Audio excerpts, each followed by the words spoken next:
Bismillahirrahmanirrahim. Assalamualaikum warahmatullahi wabarakatuh. Izinkan saya memperkenalkan diri. Nama saya Anggreni dengan NIM 2023 11 117. Di sini saya mempresentasikan controlling dalam manajemen teknik. Baik, pertama-tama apa itu controlling? Secara umum, controlling atau pengendalian adalah salah satu fungsi utama dalam manajemen yang bertujuan untuk memastikan bahwa seluruh kegiatan organisasi itu berjalan sesuai dengan rencana yang telah dicapai. Nah, dalam manajemen teknik, controlling itu berperan penting untuk menjaga agar proses teknis, penggunaan sumber daya, serta hasil proyek tetap sesuai dengan standar mutu, biaya, dan waktu yang telah ditargetkan. Selanjutnya ada juga tujuan controlling. Tujuan controlling itu yang pertama menjamin efisiensi dan efektivitas operasional, yang kedua menjaga kualitas hasil kerja, yang ketiga itu menghindari pemborosan sumber daya, yang keempat meningkatkan koordinasi antara tim teknis dan juga manajemen, yang keenam yang kelima itu mengidentifikasi dan memperbaiki penyimpangan. Yang keenam itu sebagai dasar evaluasi dan pengambilan keputusan manajerial di masa depan. Oke, ada beberapa tahapan proses controlling. Yang pertama itu penetapan standar, yaitu menentukan ukuran dan target kinerja yang akan dilakukan dan digunakan itu sebagai acuan. Lalu, pengukuran kinerja itu mengumpulkan data aktual hasil pelaksanaan. Selanjutnya, membandingkan hasil dengan standar, itu menganalisis apakah hasil sesuai target. Lalu, tindakan koreksi itu melakukan tindakan untuk memperbaiki penyimpangan. Selanjutnya ada pun jenis-jenis kontrol. Yang pertama ada feed forward control atau preventive control, itu dilakukan sebelum kegiatan dimulai untuk mencegah kesalahan.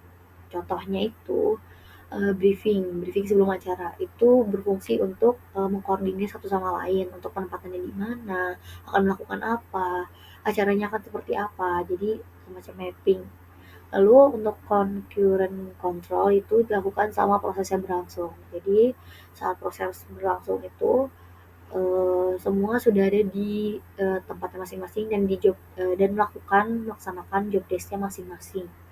Selanjutnya ada feedback control, dilakukan setelah kegiatan selesai untuk menilai hasil dan evaluasi. Jadi feedback control ini tuh evaluasi, menilai satu sama lain apakah ada kesalahan atau penilaian yang kurang. Jadi mengoreksi satu sama lainnya. Oke, selanjutnya controlling dalam konteks teknik. Jadi di dunia teknik itu controlling itu kan tadi sudah lebih berfokus itu kan ke aspek teknis, biaya, dan juga mutu. Jadi contoh penerapannya itu ada di quality control. Nah, quality controlnya ada pengujian hasil las. Jadi apakah lasnya itu sudah rapi, apakah sudah bagus. Lalu pengecekan dimensi komponen, apakah komponen ini sudah sesuai, apakah kaki positif negatif apakah sudah sama gitu. Lalu untuk uji performa sistem, jadi uji performa ini lebih ke apakah ini sudah sesuai standar atau belum. Lalu untuk cost control itu monitoring biaya material, tenaga kerja, dan alat agar sesuai anggaran. Jadi cost control ini itu kita tuh memanage biaya juga, apakah uh, pemasukan dan pengeluaran ini sesuai, dan juga memantau gimana kerja kerjaan yang sudah dilakukan apakah sudah sesuai atau belum. Jadi jika ada barang yang kurang untuk dibutuhkan itu dapat menghubungi ke pengatur keuangan. Lalu untuk time control, pengendalian jadwal proyek dengan software, misalnya MS Project atau Primavera. Jadi untuk time control ini tuh pengaturan waktunya lah lebih tepatnya, bisa dibilang. Lalu untuk safety control, nah di dalam teknik itu tidak lupa untuk keamanan, yaitu pengawasan dan juga menerapkan K3, keselamatan kesehatan kerja. Apabila safety control ini tidak dilakukan, yang terjadi maka adanya kecelakaan kerja. Banyak kasus-kasus yang terjadi karena kecelakaan kerja, yaitu tidak menerapkan K3 tadi. Selanjutnya, kasus controlling dalam manajemen teknik yang saya ambil yaitu dalam artikel Case Study of Project Controlling on a Large Hop Scale. Jadi pada artikel yang saya baca itu dilakukan studi pada proyek Hopska, Hotel, Office, Park, Shopping, Convention, and Apartment dengan skala besar. Nah, fokusnya itu metode dan struktur organisasi digunakan untuk mengontrol jadwal proyek besar ini. Nah, permasalahannya itu ada di kompleksitas struktur organisasi dan banyaknya juga stakeholder. Jadi di proyek ini tuh melibatkan puluhan subkontraktor, struktur MEP, interior, electrical, heavy AC, dan lainnya yang bekerja dalam waktu bersamaan di area proyek yang sama. Lalu kurangnya koordinasi antar kontraktor yang menyebabkan saling tumpang tindih jadwal pekerjaan di lapangan. Lalu informasi antar divisi itu misal antara kontraktor MEP dan finishingnya itu nggak terintegrasi secara real time. Jadi tidak sesuai lah dengan harapannya. Lalu keterlambatan pekerja dan perubahan desain change. Jadi sering terjadi perubahan desain dari pihak pemilik atau owner selama tahap pelaksanaan. Lalu setiap perubahan desain itu menimbulkan revisi gambar kerja dan reschedule aktivitas. Dampaknya itu pekerja struktural dan instalasi harus ditunda karena nunggu revisi desain yang baru.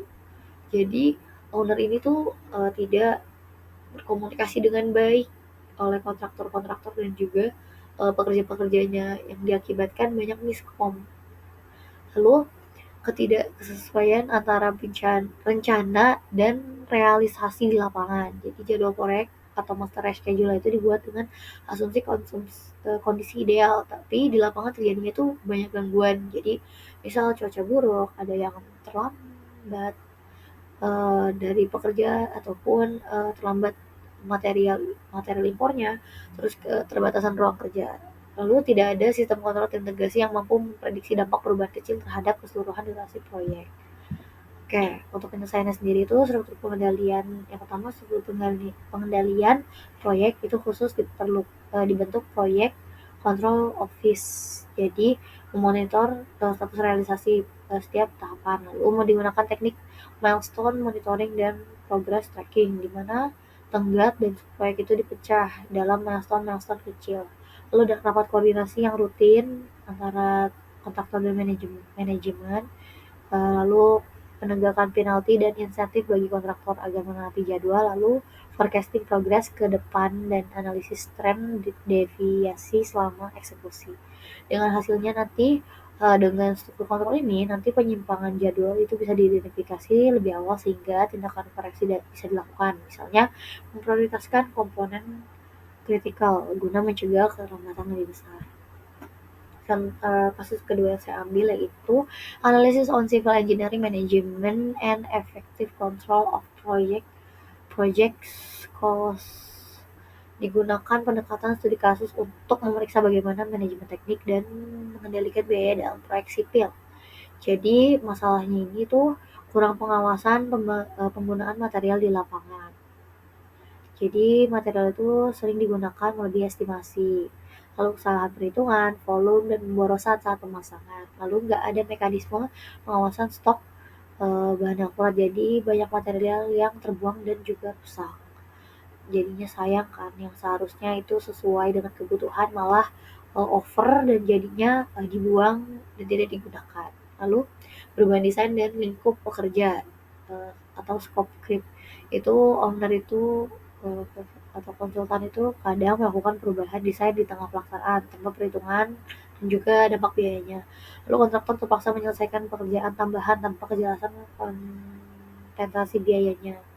Jadi banyak perubahan desain seperti kasus sebelumnya antara pemilik dan juga kontraktor itu tidak ada komunikasi yang baik, jadi banyak miskomunikasi. Lalu kurangnya koordinasi antara tim teknis dan juga tim keuangan. Nah, tim teknik ini kan fokusnya ke penyelesaian project. Lalu kalau keuangan itu kan gak selalu dapat update terkini mengenai program pekerjaan. Terus hal ini tuh jadi keterlambatan pelaporan dan pengambilan keputusan keuangan yang tidak tepat waktu. Jadi karena banyaknya kurang komunikasi antara tim teknis dan manajemen keuangan. Jadi ya itulah dampaknya banyak barang-barang yang tidak terpakai.